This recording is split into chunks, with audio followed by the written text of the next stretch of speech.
अस्सलाम वालेकुम नाजरीन। मैंने आपसे अर्ज़ किया था, इससे कोई मुबालगा ना जानिए, ना मैं खुदा न खास्ता कोई बड़ी दादो तहसीन के डोंगरे खुद पे बरसवाना चाहता हूँ, लेकिन पाकिस्तानी सिक्योरिटी के हवाले से इंशाअल्लाह जो खबर हम आपको देंगे वो पाकिस्तान का स्ट्रीम मीडिया तो देगा ही नहीं, सिवाय उन लोगों के जो पाकिस्तान से बहुत मोहब्बत रखते हों और जिनकी जस्तजू भी हो, जिनका एक ख़ास मौजू भी हो। मैं आपके लिए बड़ी धमाकेदार खबर लाया हूँ नाज़रीन। आप NDS तो जानते हैं, ये जो अफ़गानिस्तान की इंटेलिजेंस एजेंसी है, इसके मौजूदा सरबराह हैं अहमद ज़िया सिराज।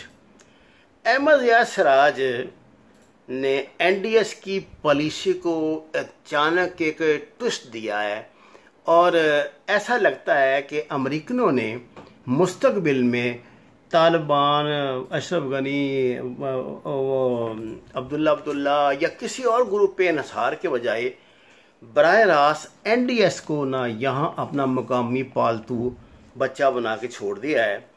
अहमद ज़िया सिराज आजकल पॉलिसी ऑपरेशनल जितनी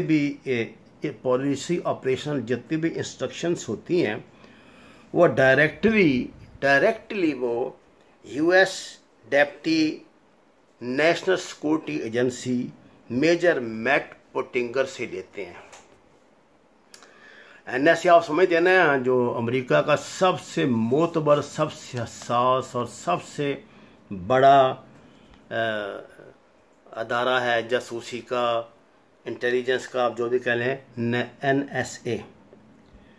ये जो मेजर मैट पोटिंगर है ये US मरीन कोर का साबका अफसर है और इसने अफ़गानिस्तान में US मरीन के जो उस वक़्त मेजर जनरल माइक फ्लिन थे, ये फोर्स कमांडर थे, इनके साथ 10 साल तक बतौर इंटेलिजेंस चीफ के काम किया है यहाँ अफ़गानिस्तान में, इसलिए वो इसको बहुत समझता है। उस ज़माने से इसकी NDS के लोगों से बहुत यारी है और ये बंदा ज़ाती दोस्त है उसका, अजीत डोवाल का। अब मैं आगे इसकी तफसीलात भी आपको बताता हूँ। 2017 में ये बंदा जो था, ये इसको NSA में इसकी खुसूसी खदमात की बिना पे लिया गया था, जबकि NSA में उस वक्त जो कमांड कर रहा था वो यही था, इसका साबका मेजर जनरल माइक फ्लिन। अच्छा, जनरल माइक उस वक्त एक लेफ्टिनेंट जनरल बन चुका था, तो लेफ्टिनेंट जनरल माइक फ्लिन को क्रिमिनल चार्जेस के तहत US कोर्ट ऑफ लॉ ने इसकी तो छुट्टी करवा दी थी। और ये जो मैट पोटिंगर है मेजर, ये बड़ा पावरफुल गाय है DC में, वाशिंगटन में, तो इसको यहाँ पे तैनात कर दिया गया। अच्छा, ये जो है ना मेजर मैट पोटिंगर, इसको चूँकि ये जो इसका काम, जो इसका जो वर्किंग रिलेशनशिप है, सबसे ज़्यादा इसको सुपरविजन दी गई है NDS की, यानी ये NDS की सुपरविजन करेगा, क्योंकि NDS को अब इन्होंने अपने गोद में ले लिया है ना अमेरिकनों ने, इसने NSA ने और CIA ने, तो अब ये उनकी वो करेगा।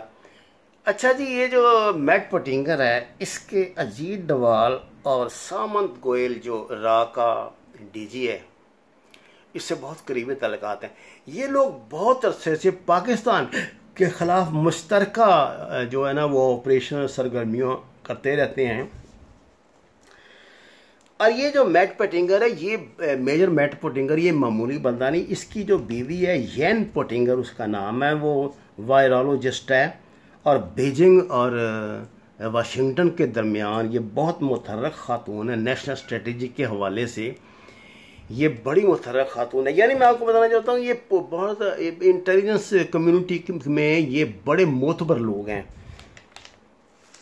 अब इन्होंने ज़ाहिर है ज़ोर दिया है इस पे NDS पे कि भाई तुम पाकिस्तान में अपनी सरगर्मियाँ बढ़ाओ या करो, क्योंकि अजीत डोवाल, ये जो तल्लुकात इन लोगों के होते हैं ना सर, ये हुकूमती पॉलिसियों से मुबर्रा होते हैं। आपको पता है ना, इंटेलिजेंस के जो आपस में मामलात और लेन देन होता है, ये लॉन्ग टर्म पॉलिसियाँ इनकी होती हैं।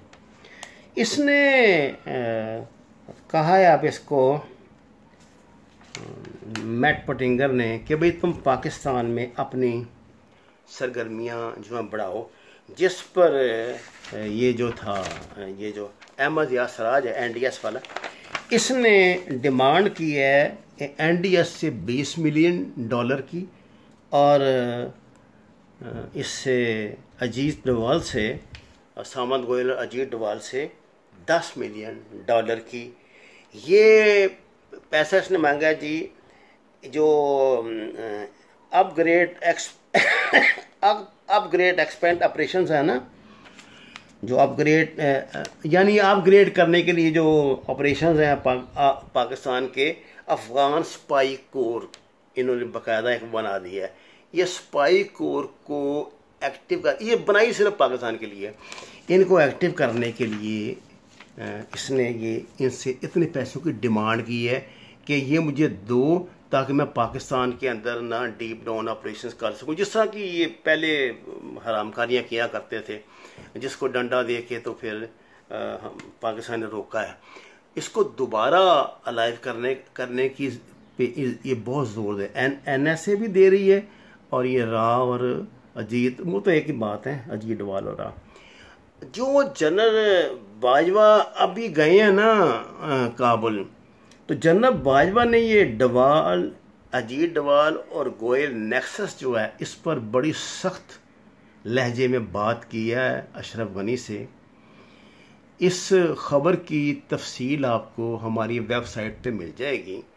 हमारी वेबसाइट में ब्लॉग में का जो है उसमें आप जाएं, इसमें आपको दुनिया की वो खबरें इंशाल्लाह मिला करेंगी जो और किसी के पास नहीं होंगी, और हवाले के साथ होंगी, और बड़े मतलब ऑथेंटिकेटेड सोर्सेज से ये खबरें हासिल की जाती हैं, जो पाकिस्तान के मफाद में, पाकिस्तान के दफा में हमारे बहुत काम आती हैं। हमारी वेबसाइट को लाजमन विज़िट कीजिए अगर आपने इस खबर की मुकम्मल तफसील पढ़नी है। आपका बहुत शुक्रिया।